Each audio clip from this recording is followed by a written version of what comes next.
안녕하십니까 차바쿠TV 여러분, 바타쿠 지미입니다. 자, 저번 영상에 이어서 이번에 야마 R6를 준비했습니다.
야마 R6 지금 현재 미들급 시장에서 정말 독보적인 존재입니다.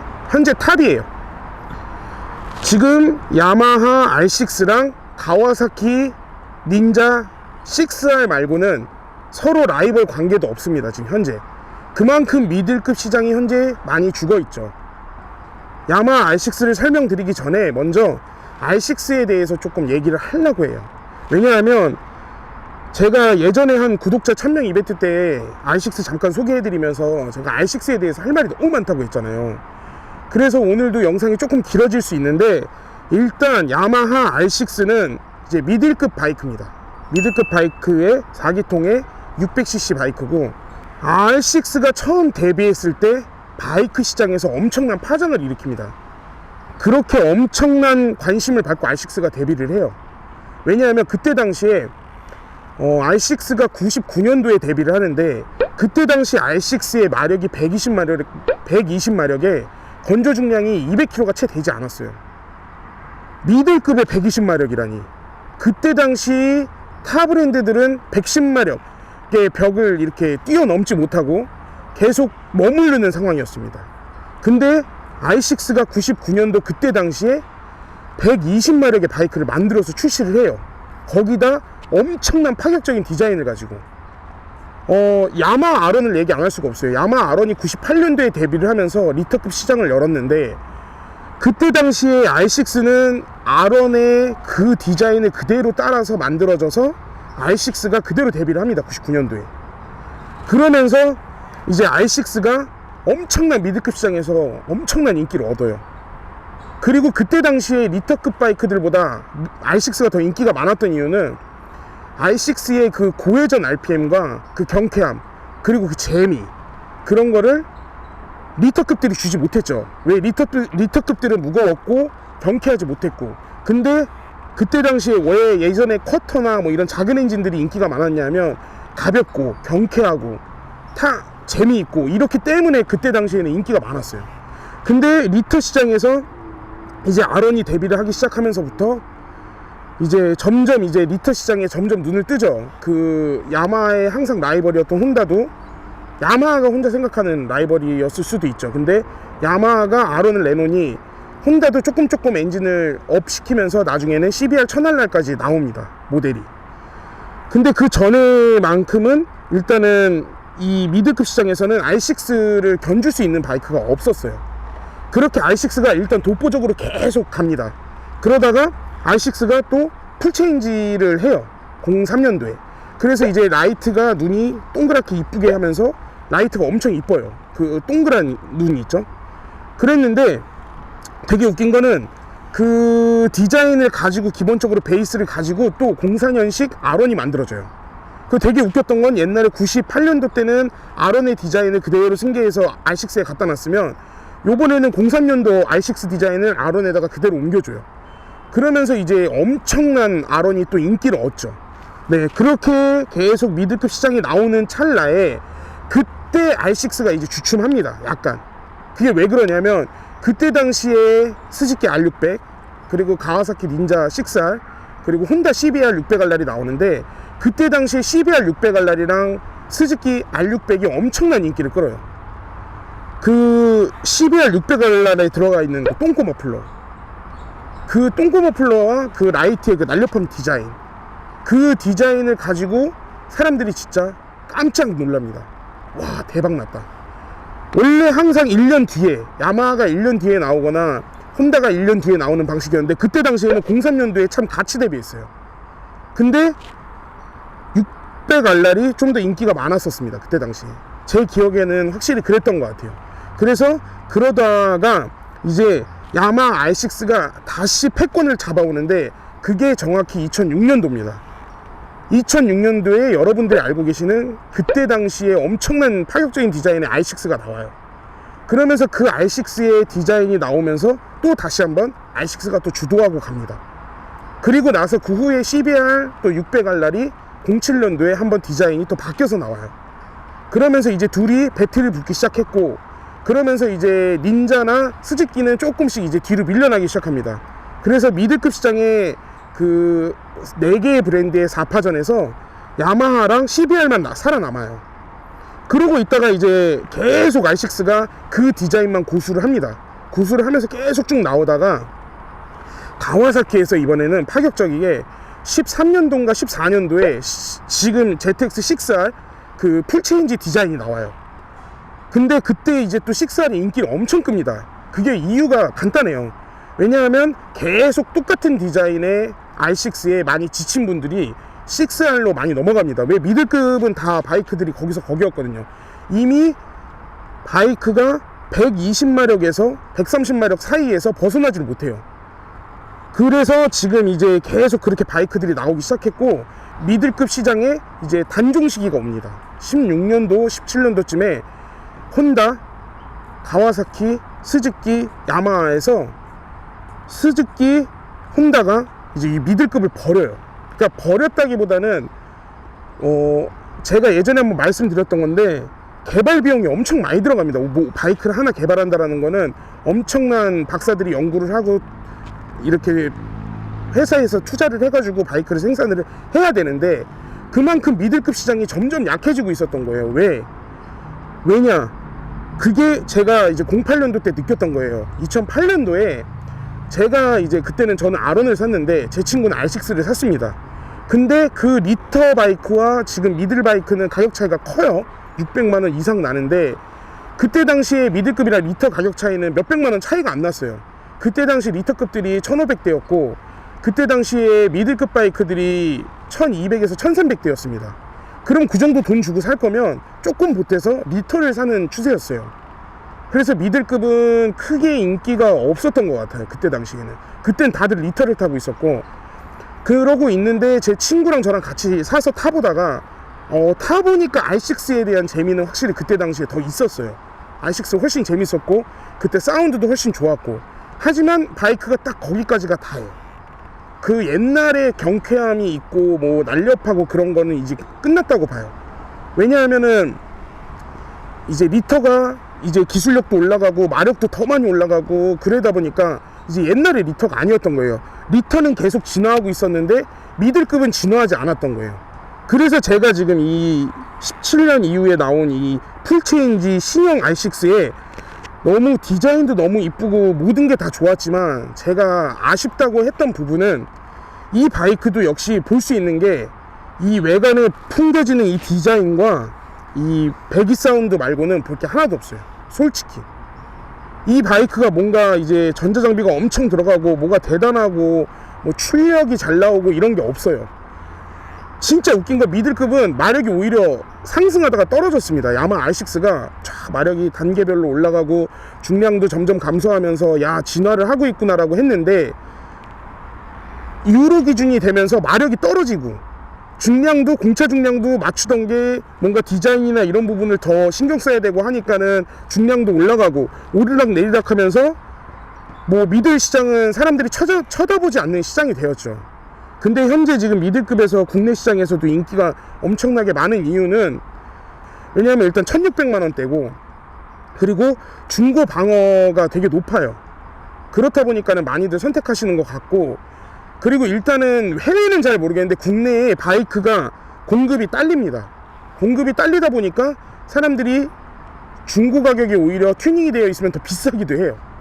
그런 이제 현재 국내 시장 흐름에 맞기 때문에 지금 R6가 인기가 엄청 많은 것 같아요. 근데 여러분들이 아셔야 할 게, 이 R6는 이 외관의 디자인을 빼고는 바뀐 게 하나도 없어요. 엔진의 모든 이 형태나 이런 거는 처음 데뷔한 99년도 때 쓰는 600cc 그 엔진 그대로 쓰고 있고요. 그리고 03년도에 넘어가면서부터 나왔던 이 샤시 프레임과, 이 프레임은 뭐 섬유 같은 게 뭐 이런 재질 같은 게 좀 변할 수는 있어도 거의 다 똑같습니다. 정말 이 바이크는 바뀐 거라고는 껍데기밖에 없는 거예요.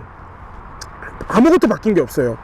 심지어 이 R6는 개발 비용을 엄청 안 들였다라고 제가 느낀 게, 일단 계기판 자체부터가 기존 구형 R1을 쓰던 이 계기판을 쓰고 있어요. 지금 09년도 때부터 14년도까지 썼던 계기판을 이 R6는 아직도 쓰고 있습니다. 계기판을. 그리고 심지어 이 탑브릿지나 이런 것도 구형이랑 똑같아요. 그래서 이 튜닝을 하시거나 뭘 할 때 보면, 파츠를 보면 구형이랑 호환되는 게 무지하게 많습니다. 그리고 생각보다 R6 신형에 대해 나와 있는 파츠들이 생각보다 없어요. 지금은 많아졌을지 모르겠는데, 제 바이크가 이게 지금 18년도 바이크인데 제가 그때 당시 바이크를 튜닝하려고 할 때는 바이크 파츠가 많이 없었습니다. 그리고 현재 이 바이크도 지금 현재 순정 상태는 아니에요. 제가 엄청나게 튜닝을 해놨는데 일단 외관적인 디자인을 전체적으로 보면 정말 딱 이쁩니다. 아 이쁘다, 나 타고 싶다. 그리고 이 시트고는 그 옛날에 R6의 그 높았던 시트고를 그대로 가지고 왔어요. 왜? 차대 프레임이 바뀌질 않았으니까 그대로죠. 그래도 아직도 높은 시트고를 가지고 있고, 요런 디자인이나 이런 거는 R1한테서 많이 영감을 받아서 R1한테서 그대로 가져왔습니다. R1이 15년도에 데뷔했고 얘네가 17년도 데뷔했는데, 그 R1이 갖고 있는 디자인을 얘가 많이 승계를 받아왔어요. 그래서 프론트 라인도 보시면은 이 코어도 그렇고, 또 요런 뒤에 이 날렵한 이 윙, 이 리어 부분, 이 리어 부분도 상당히 날렵해졌고요. 요런 디자인 같은 거에 이 탱크 부분도 이 핸들을 잡았을 때 이 팔이 이렇게 딱 그립이 접지가 딱 되는 게, 요게 다 R1에서 가져온 기술력이에요. 그리고 또 R1의 기술력도 모토GP에서 갖고 왔고요. 그리고 지금 현재 2020년식 R1이 나오고 있는데, 그 2020년식 R1의 프론트 디자인은 또 R6를 따라 했습니다. R6의 프론트 디자인이 워낙 인기가 많거든요. 지금 현재 이 날렵한 요 삐진 눈이나 요런 부분을 이제 요번에 2020년식 신형 R1에다가 넣었고요. 요 차대의 요 카울도 좀 크게 형상을 해가지고 이 신형 R1에도 많이 넣었습니다. 2020년에. 그러면은 자, 이제 R6의 튜닝된 부분이, 일단 기본적으로 저는 모든 레플리카 바이크는 이 백스텝을 장착합니다. 길레스 툴링으로 백스텝이 되어 있고요. 또 이 머플러, 이쪽 머플러는 당연히 아크라포빅 풀 시스템 머플러가 들어가 있습니다. 그리고 요런 카본 이제 제품들이 많이 들어가 있는데요. 저는 이 R6는 현재 지금 달 수 있는 그 미국 브랜드에서 파는 카본 파츠는 다 들어가 있습니다. 오히려 유명한 풀6나 이런 브랜드보다 R6의 카본 파츠는 오히려 미국 브랜드께 오히려 좀 많아요. 정확한 생산 출처는 모르겠지만 미국에서 나오는 파츠를 거의 사용했습니다. 그리고 이 미국에서는 R6가 상당히 인기가 많나봐요. 그래서 어쨌든 또 이렇게 테크 스펙 이렇게 그립을 할 때 밀리지 않게끔 이 제품으로 또 장착을 했고요. 이 스윙암이나 허그 부분도 전부 다 카본으로 다 장착이 되어 있습니다. 네, 요 뒤에 요것도 통으로 다 카본으로 교환해서 장착을 했습니다. 여기 보시면은 요 밑에 부분도 원래 플라스틱 재질로 되어 있는데 이것도 카본으로 바꾼 겁니다. 그리고 차대 카본도 했고요. 그리고 여기 프론트 안쪽에 요 위에도 요 안쪽에 이 안쪽에 좌우의 인테이크 커버도 다 카본으로 교환을 했고요. 이 프론트 머드가드도 카본으로 다 장착을 했고요. 이 안쪽까지 카본으로 다 바꿨습니다. 사실 여기는 바꿀 생각은 잘 안 보여서 없었는데 실수로 제가 주문을 해가지고 여기까지 카본으로 바꿨습니다. 네, 지금 현재 이렇게 다 카본으로 되어 있고요. 일단은 기본적으로 이 파란 색깔이 들어가 있는 부분은 카본으로 바꾸지 않았습니다. 왜냐하면 너무 과하면 또 아름답지 않기 때문에 항상 모든 게 적당해야지 가장 이쁘고 그렇게 생각하기 때문에 카본은 일단 그런 부분들만 제가 바꿨습니다. 일단 플라스틱적인 부분, 그리고 이렇게 눈에 잘 보이는 스윙한 부분 이렇게 카본으로 했고요. 그리고 기본적인 이제 라이테크 파츠들 좀 몇 가지 이제 슬라이더류 했고요. 그리고 요 발터 이제 조그만 오일캡, 뭐 리어, 그리고 계기판에 이제 필름 정도, 그리고 이 윈드스크린, 제가 이제 R3 때도 말씀드렸던 이 윈드스크린 부분은 이 머리를 넣어야 되기 때문에 이 에어로 때문에 이거를 또 바꿨고요. 제가 꼭 레플리카들을 튜닝하는 게 있습니다. 머플러, 백스텝, 그리고 무조건 윈드스크린, 요 세 가지는 바이크를 사면 무조건 해요. 그리고 나서 그 후에 카본 튜닝이나 뭐 이런 거는 좀 생각을 하고 튜닝을 하는 편입니다. 그리고 요 탑 브릿지는 야마하에서 나오는 정품으로 요걸 했고요. 그리고 제가 항상 말씀드렸던 그 라지에이터 가드, 그거는 당연히 R6도 야마하 정품으로 라지에이터 가드를 해줬고요. 그 라지에이터 가드를 해주고 안 해주고 차이가 큽니다. 왜냐하면 제 친한 지인도 그 라지에이터가 터진 일이 있었거든요.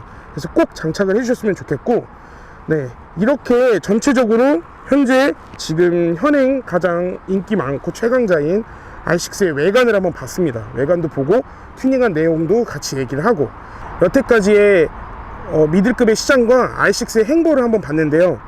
지금 현재 2020년 이후로는 RS, 아프릴리아 RS660, 그리고 혼다 CBR 600R이 다시 데뷔를 한다고 해요. 지금 미들급 시장에 또 이제 더 개발하고 투자하고 해서 미들급 시장에 조금씩 변화가 있으려고 하는데, 앞으로 미들급 시장이 어떻게 변할지 좀 기대가 되는 부분입니다. 요런 이제 구형 방식이나 이런 거를 좀 사실 바꿔줘야 돼요. 확실하게 그 리터에 있던 기술만 조금만 접목을 시켜줘도 이 미들급이 엄청 좋아질 것 같아요. 그리고 항상 R6의 고질병인 핸들 털림이나 이런 것도 120에서 130마력 정도 가지고 있는 파워를 가지고 있는 이 바이크가 이 댐퍼 자체가 없다라는 것 자체가 좀 아쉬운 거거든요. 아무래도 이 출력이 딱 하면서 바이크가 살짝이라도 뜨기 때문에 그 댐퍼 흔들림이 잘 오는 겁니다. 이게 아마 R6 오너분들은 다 느끼셨던 부분일 거예요. 그리고 앞으로 지금 신형들도 계속 나오고 있으니까 야마 R6도 지금 17년도에 데뷔를 해서 지금 3년이 지났는데, 또 이제 마이너 체인지나 좀 조금씩 바뀔 때쯤 좀 뭔가 바이크에 완벽한 이 혁신이 있었으면 좋겠습니다. 그러면 미드급 시장도 더 좋아질 거고, 현재는 리터보다는 미들급이 어느 정도 이제 접근성이 되게 좋아요. 그러니까 미들급으로 입문을 하시고 리터를 타셔도 저는 괜찮다고 봅니다. 왜냐하면 지금 리터들이 2200만원, 300만원 하는데 지금 미들급들은 아직도 1600만원대에서 움직이고 있거든요. 그래서 이 2000만원 미만으로 타기 상당히 좋은 바이크고, 그러면 이제 또 주행 리뷰를 해야 되겠죠. 그러면은 주행 리뷰를 한번 하러 일단 R3를 먼저 주행을 하고, 그 다음에 R6를 주행하면서 각자 R3랑 R6에 대해서 제가 주행 리뷰를 한번 또 해드리도록 하겠습니다. 네, 영상 꼭 기대해주세요. 고맙습니다. 그럼 렛츠고!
구독과 좋아요, 알람 설정까지 고맙습니다.